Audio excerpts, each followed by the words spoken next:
بسم اللہ الرحمن الرحیم۔ ناچیز بندہ علامہ طالب حسین کرمانی بستی یاسر آباد چک مغل تحصیل میلسی ضلع وہاڑی صوبہ پنجاب پاکستان سے عرض کرتا ہوں کہ میں قرآن مجید فرقان حمید کی تفسیر لکھ رہا ہوں جس کا نام ہے تفسیر کرمانی۔ آج میں آپ کو اپنی تفسیر کرمانی جو اللہ کے کلام کی 158 سورہ بقرہ کی آیات مبارکہ ہے اس کی میں آج تفسیر عرض کروں گا۔ پہلے میں گزشتہ اس آیات مبارکہ کا ترجمہ اور ہر لفظ ہر معنی عرض کر چکا ہوں، اب میں اس کی تفسیر عرض کرتا ہوں۔ حاکم نے ابن عباس رضی اللہ تعالیٰ عنہ سے روایت کیا ہے، فرماتے ہیں کہ صفا اور مروہ کے درمیان زمانہ جاہلیت میں شیطان تمام شب طواف کرتے تھے، یعنی جو لوگ تھے وہ شیطان اس لیے کہا گیا ان کو کہ وہ شیطانی کام کرتے تھے، بت پرست کرتے تھے، بتوں کے پوجا پاٹ کرتے تھے، اس لیے ان کو شیطان کہا گیا ہے۔ اور صفا مروہ کے درمیان بت تھے۔ جب اسلام آیا تو مسلمانوں نے کہا کہ یا رسول اللہ صلی اللہ علیہ وآلہ وسلم صفا پہاڑی اور مروہ پہاڑی کے درمیان ہم طواف نہ کریں گے، کیونکہ ہم جاہلیت میں ایسا کیا کرتے تھے۔ اللہ تعالیٰ نے اس پر یہ آیات مبارکہ نازل فرمائی، ان الصفا والمروہ من شعائر اللہ۔ بخاری شریف نے عاصم سے روایت کیا، فرماتے ہیں کہ میں نے حضرت انس رضی اللہ تعالیٰ عنہ سے صفا مروہ کی سعی کے بارے میں پوچھا، یعنی دوڑ کے بارے میں، تو آپ نے فرمایا کہ ہم قبل از اسلام اس سعی کو جاہلیت کی بات سمجھتے تھے، جب اسلام آیا تو ہم نے سعی چھوڑ دی، اس پر آیات مبارکہ نازل ہوئی، ان الصفا والمروہ من شعائر اللہ۔ صحیح میں عروہ رضی اللہ تعالیٰ عنہ سے روایت ہے، فرماتے ہیں کہ میں نے حضرت بی بی عائشہ صدیقہ رضی اللہ تعالیٰ عنہ سے عرض کیا کہ فلاں جناح علیہ یطوف بہما، فلاں جناح کے متعلق میں عرض کر رہا ہوں، بس نہیں کچھ گناہ اس پر کے طواف کرے۔ ان میں سے معلوم ہوتا ہے کہ صفا مروہ کے درمیان صحیح واجب نہیں۔ حضرت عائشہ صدیقہ رضی اللہ تعالیٰ عنہ نے سن کر فرمایا، اے بھانجے تم نے کیسی بات کہی ہے، اگر آیات کا یہ مطلب ہوتا تو تم نے بیان کیا ہے تو عبارت قرآنی اس طرح ہوتی، ولا جناح علیہ الا یطوف بہما، یعنی ان کا طواف نہ کرنے سے کچھ گناہ نہیں ہے۔ یہ آیت تو انصار کے بارے میں ہے، ہمیں ان کے مسلمان ہونے سے پہلے کے متعلق نازل ہوئی تھی۔ قصہ اس طرح ہے کہ انصار منات بت کی عبادت کرتے تھے، انصار جو مدینے والے تھے ان کی بات کر رہا ہوں۔ جب مسلمان ہوئے تو صفا مروہ کے درمیان طواف سے ان کو کراہت محسوس ہوئی، اس لیے کہ انہوں نے رسول صلی اللہ علیہ وآلہ وسلم سے عرض کیا کہ یا رسول اللہ صلی اللہ علیہ وآلہ وسلم ہم قبل از اسلام صفا مروہ کی صحیح کیا کرتے تھے، یعنی صفا مروہ کے دوڑتے تھے، اس لیے اب صحیح سے جو جی میں تنگی معلوم ہوتی ہے۔ اس پر اللہ تعالیٰ نے یہ آیات مبارکہ نازل فرمائی، ان الصفا والمروہ من شعائر اللہ۔ میں ان الصفا کی جو ہے شان نزول عرض کر رہا ہوں آپ کی خدمت میں۔ اور حبیبہ بنت ابی جو ہے تجرات کی حدیث میں سے بھی یہ بھی ہے کہ بی بی صفیہ بنت شیبہ رضی اللہ تعالیٰ عنہ کے واسطہ سے مروی ہے، یہی معلوم ہوتا ہے کہ صفا اور مروہ میں دوڑنا واجب ہے۔ اور وہ حدیث یہ جو جبیہہ مذکورہ فرماتی ہیں کہ میں نے رسول اللہ صلی اللہ علیہ وسلم کو دیکھا، آپ صفا مروہ کے درمیان صفا فرما رہے تھے، طواف فرما رہے تھے، اور لوگ آپ کے آگے اور آپ سب کے پیچھے ہیں، اس شدت سے آپ صحیح فرماتے کہ تہ بند شریف گھوم جاتا ہے، اور فرماتے جاتے ہیں کہ اے لوگوں سنو، اللہ تعالیٰ نے تم پر صحیح مقرر فرمائی ہے۔ اس حدیث کو امام شافعی اور احمد رحمۃ اللہ علیہ سے روایت ہے، لیکن اس حدیث کے سند میں ایک راوی عبداللہ بن مومل ہیں، ان کو دارقطنی اور بہت سے علماء نے ضعیف کہا ہے، لیکن ابن جوزی کہتے ہیں کہ یحییٰ نے کہا ہے کہ عبداللہ بن مومل میں کچھ ضعف نہیں، اور اس حدیث کو دارقطنی نے ایک اور طریق سے روایت کیا ہے، اس میں ایک راوی جو ہے منصور بن عبد الرحمن ہیں۔ ابو حاتم نے ان کی نسبت لفظ جو ہے ان کا قول حجت نہیں فرمایا ہے۔ تو یحییٰ بن معین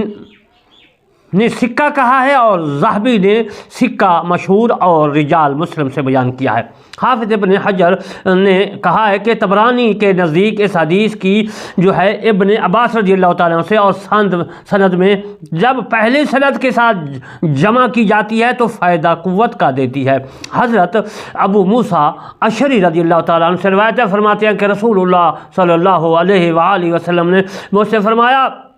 اس کے بعد تم خانہ کعبہ اور صفا مروہ کا طواف کرو۔ اس حدیث سے یہ بھی ثابت ہوتا ہے، معلوم ہوتا ہے کہ صحیح صفا مروہ کی واجب ہے، کیونکہ حضور نے صیغہ امر سے ارشاد فرمایا ہے، اور جب امر وجوب کے لیے ہوتا ہے اس کے بعد جاننا چاہیے کہ جو لوگ وجوب کے قائل ہیں ان میں سے یہ اختلاف ہے کہ آیا یہ صحیح واجب ہے یا رکن۔ امام ابو حنیفہ رحمۃ اللہ علیہ کے نزدیک تو واجب ہے، کیونکہ ان کے نزدیک یہ قاعدہ ہے کہ وجوب کی دلیل اگر جو ہے ظنی ہو تو اس سے کتاب اللہ پر زیادتی جائز نہیں، اس لیے وہ فرماتے ہیں کہ صحیح ہیں بین صفا اور مروہ حج میں رکن نہیں، واجب ہے۔ اگر کوئی ترک کر دے گا تو حج میں ایک قسم کا نقصان رہے گا، اگر ایک بکری ذبح کرے گا تو وہ نقصان جاتا رہے گا۔ اور امام شافعی رحمۃ اللہ علیہ فرماتے ہیں کہ رکن ہے کیونکہ ان کے نزدیک فرض اور واجب ہیں، کچھ فرق نہیں ہے۔ اس پر سب علماء کا اتفاق ہے کہ صفا مروہ کی صحیح کے ساتھ پھیرے ہیں، اس پر بھی اجماع ہے کہ صفا سے مروہ تک ایک پھیرا ہے اور صفا تک لوٹنا یہ دوسرا پھیرا ہے۔ اور شافعیہ میں سے جریر، طبری، ابو بکر اور صوفی، اور حنفیہ میں سے علامہ طحاوی حنفی سے منقول ہے کہ صفا سے مروہ تک جانا اور پھر مروہ سے صفا پر جانا یہ ایک پھیرا ہے، جیسا کہ خانہ کعبہ کا طواف جہاں سے شروع ہوتا ہے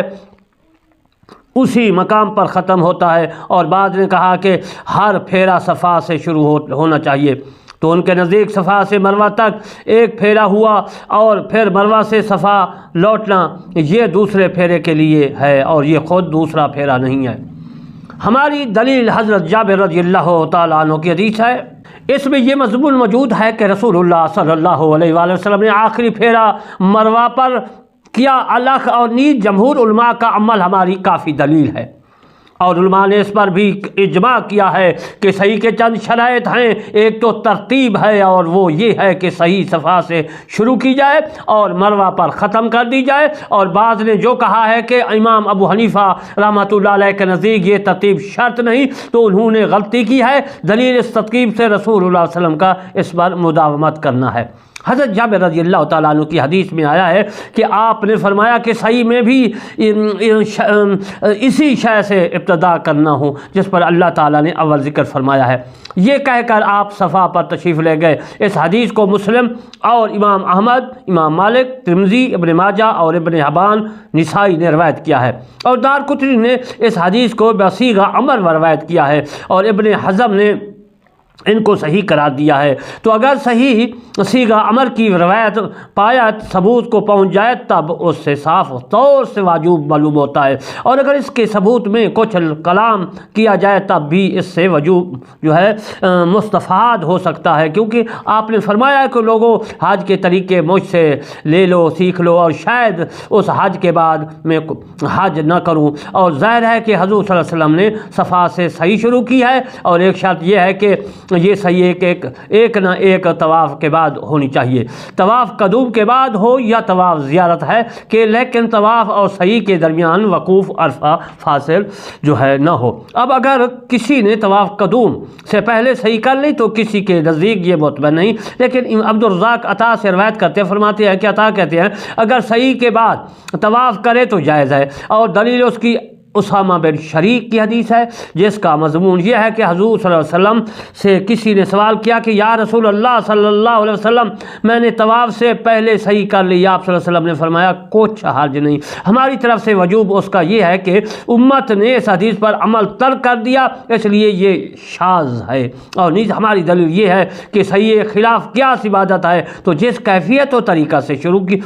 شرع میں وارد ہوئی ہے اسی طرح سے کرنا چاہیے، اور شرع میں طواف کے بعد ہی صحیح آنی چاہیے یا آئی ہے، اب اس کے خلاف کرنا جائز نہیں ہے۔ حضرت عائشہ صدیقہ رضی اللہ تعالیٰ عنہ روایت کرتی ہے، فرماتی ہیں کہ میں مکہ آئی اور میں اس زمانہ میں